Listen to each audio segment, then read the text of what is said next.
now available in paperback and e-readers. Spellbound, a darker shade of black. Get your copy today at your favorite online bookseller. Looks like the American Society of Magical Negroes couldn't cast a spell on moviegoers last weekend. Now, the American Society of Magical Negroes bombed at the box office last weekend, only making $1.2.5 million on its opening weekend, and that number gets worse when you start to see how many screens this film was distributed to.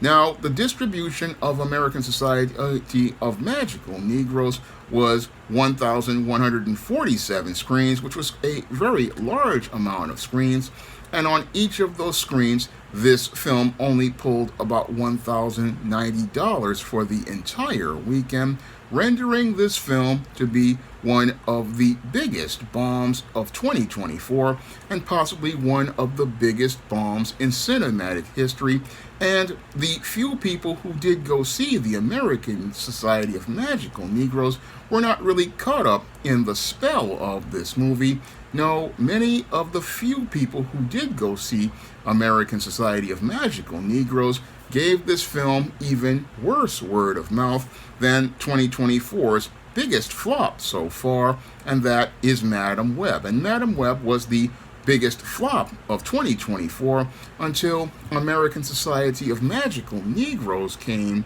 to the theaters on March 15th, and this film basically bombed worse than the $80 million Madam Web, because this film made even less money per screen than Madam Web, and is basically on a road to a serious drop as related to box office, and it's going to be one of the biggest cinematic disasters of film history. Now, the American Society of Magical Negroes really wasn't working much magic as related to its audience being excited for it, because the trailer just proved to be one of the worst trailers I have seen in my life, because the entire story of American Society of Magical Negroes is based on a racist stereotype, which is one of the worst things that I have seen in my life. Now, the whole concept of the magical Negro has been something that Hollywood has promoted for over 100 years in films like 1934's Imitation of Life, and it's not a concept that anybody would want to make a satire of, but we have a filmmaker who thought, oh, he could go out here and use this whole concept of a magical Negro as a foundation for the smokescreen of this so-called satire. And I say so-called satire because there was nothing funny about this film based on the merits. Now, this American Society of Magical Negroes is supposed to be revolving around this whole guy who's out here, this black guy who is out here looking to just try to be a part of society. He's one of these so-called clean-cut square black males, and he finally runs into the group called the American Society of Magical Negroes and is recruited into them to be able to help out these white folks, because they say, oh, white people are the most dangerous animals on earth. But this entire premise is just a smokescreen, because what the screenwriter and director want to really do with this film is go out here and use the whole concept of the magic Negro to go out here and promote the ideas for their whole swirler fantasy, which is what they really wanted to do. All they really wanted to do was make a romantic comedy with an interracial relationship, and they wanted to use the whole concept of the magic Negro to be able to promote that story. Unfortunately for them, people like myself could see through that smokescreen in the trailer for American Society of Magical Negroes, because as I was looking at the trailer for American Society of Magical Negroes, I knew that this film really wasn't about the whole concept of the magic Negro. No, it was all about a guy wanting to promote a ruse so that they could go out here and participate in writing the interracial story where this black guy would be able to get involved with this white female, this Becky, and be able to try to think that they could do this and have a laugh at the expense of white people. And that wasn't going to go over with most of that white audience, who really don't see any magic benefiting them, because you got a guy taking a jab at white men by saying, oh, mediocre white men, they need a magic black man to help them, and that's an insult to your white male audience that you've alienated right there. And then you have your black audience, which is already turned off by this whole premise of this magic Negro, because the magic Negro dehumanizes black people, and the magic Negro dehumanizes black people because you're saying that you need this black person to be in a codependent, emasculated role beneath the white person to elevate the white person, instead of looking to use their so-called magic to empower themselves. And that's, again, another insult directed at foundational black Americans. You're saying, oh, they have this power of magic, but they don't use the power of that magic to empower themselves by saying, hey, we'll take this magic and either go and make a place for ourselves in the United States where we can use our power to help other black people, or what we will do is take that magic and use it to do things like end slavery. No, you got to use the magic to help white people, because white people are so dangerous. And again, that's an insult to most of the black audience's intelligence, and that's why a good chunk of black folks stayed home and wanted nothing to do with this minstrel show. And the icing on that crap cake is that as this film goes on, it devolves into a film that alienates the female audience, because you've got this magical black man, and instead of him showing love and interest to a sister and wanting to share magic with her, no, we got the magic Negro out here looking to bedbuck and go out here and get with the white female. So this film basically wound up alienating almost all of its audience. This is that they was trying to target. The white men weren't interested in seeing a film where they were, one, called mediocre, two, called violent and out of control. That was already an insult to the white male audience. Then you had the black male audience, which was basically turned off by the whole idea of this magic Negro, by saying this guy has all of this magic, but this magic isn't about the black man empowering himself, or the black man going out here and looking to share that magic with a sister who has power like that. No, it's all about this magic black man looking to go out here and pine for a white female. And as he pines for the white female, what I hear in the background is the echoing sound of black women sucking their teeth in unison. And as they roll their eyes and suck their teeth in unison at the magic Negro out here, going out here showing all of this attention and love for Becky and pining for Becky, that's where I see the entire box office for this movie basically going straight down the drain. Because once you go out here and the white black women see the black man out here pining for Becky, that's basically a wrap for this movie as related to its core audiences. And those white girls that are out here, when they saw this movie and they saw this black guy pining for the female love interest, that's when we started to see many of those white women starting to go silent and backing away from this film's trailer and quietly putting up thumbs down. And that's basically what signed the fate of the American Society for Magical Negroes, because this magic basically cast a spell on this film that alienated almost everybody from every demographic, from white men to black men to black women to white women, and that's why this film wound up only getting 1.25 million at the box office, because this film didn't appeal to anyone. I mean, white men want to see a white man being able to get with a white woman, and they want to see him spitting game to get with that woman without the help of a magic Negro. No, they would rather see a guy who's like a wingman, who has some game, and being able to help him get with a woman. And when it comes to black male audiences, they got no interest in this film whatsoever, because they don't want to see no corny square old black guy out here talking about he got magic when he really isn't somebody who has any sort of game whatsoever. And when it came to the sisters, once they saw this black dude out here looking to say that he was going to help a white guy and go out here and look to pine for the white woman, that's when we saw the whole echo of teeth sucking and eye rolling in unison. And when it came to white girls, they weren't interested in seeing no black man as a love interest. So this film did a great job of basically alienating possibly every audience that would have been appealing to this film, because the magic that was put on this film was some kind of demonic voodoo, because the whole concept of a magical Negro, again, this is a concept that is something that came way back from the days of Jim Crow, and there's no way you could make a satire of said film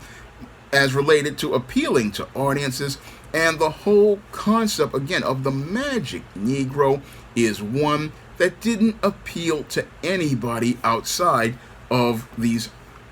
just delusional individuals who really have no understanding of the world. And that's why I won't say that this was a woke concept, because that whole concept of woke, this is a word that's been misused. No, when it comes to the concept of this film, the concept of this film comes from an inexperienced person, and when it comes to people who have no life experience, they go out here believing, oh, this idea is a good idea, until you go out here and do your research. I mean, when I look at this film, it basically reminds me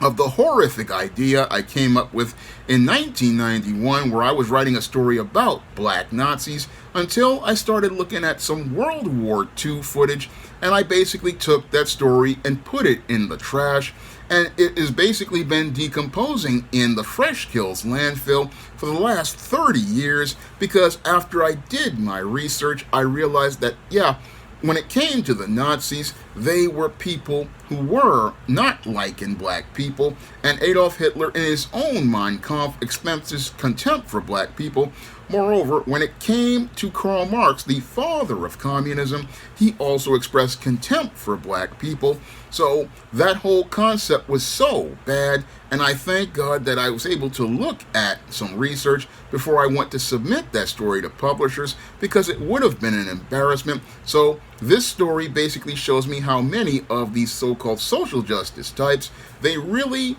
are people who have no real life experience, and they're writing these stories that make absolutely no sense, because they do no research on their subject, because what they want to do is try to shoehorn their ideas into concepts where they don't fit, because they're not writing about anything that they know at all. Because anybody who knows the whole concept of the magic Negro,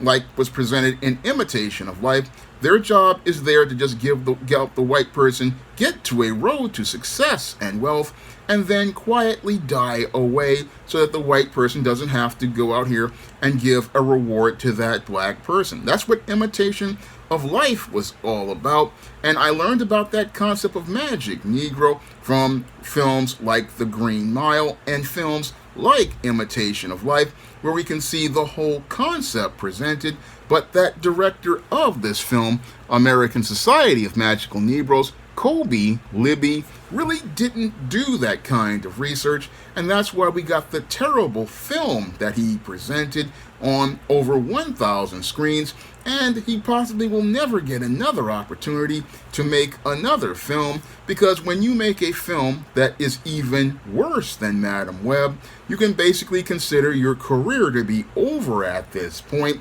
And dude's career at this point for American Society of Magical Negroes is basically done at this point, because he's made one of the worst films in history with American Society of Magical Negroes, and there was no magic in this film. No, there was nothing here except an effort to try to promote a social justice agenda under the guise of the making fun of the Magic Negro. And what was really being done in between the lines was this writer was looking to push their swirler fantasy, a swirler fantasy that wasn't going to appeal to audiences, because white men don't want to see a black man in the arms of a white woman. Black women don't want to see a black man in the arms of a white woman. And even some white women don't want to see a black man going out here getting with a white woman. So the audience for this film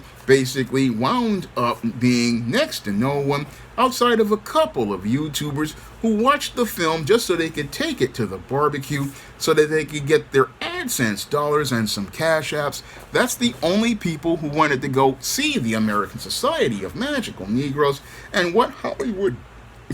hopes to do with this film is passively promote it as their diversity and inclusion, but aggressively use it as a reason to say, oh, black films don't perform well at the box office, when in actuality, it's the kind of films that they greenlit, and this film is the kind of garbage that they use to try to say, oh, black films, when they are made, fail. But the problem was this film wasn't a black film. No, this was a film made by a white guy with a black cast, and had some really bad screenwriting from an inexperienced screenwriter. This film would have failed had it been made by anyone of any race, because this film has a story that doesn't answer the critical question, why should we care? I mean, why should anyone care about a film talking about a racist trope and promoting a fantasy that most people don't want to see? Because people go to the theaters to escape, and the one thing that 3/4 of the audience doesn't want to see is an interracial relationship between a black man and a white woman. That's the one thing that 3/4 of your audience doesn't want to see. Now, I know that's going to offend some people to hear,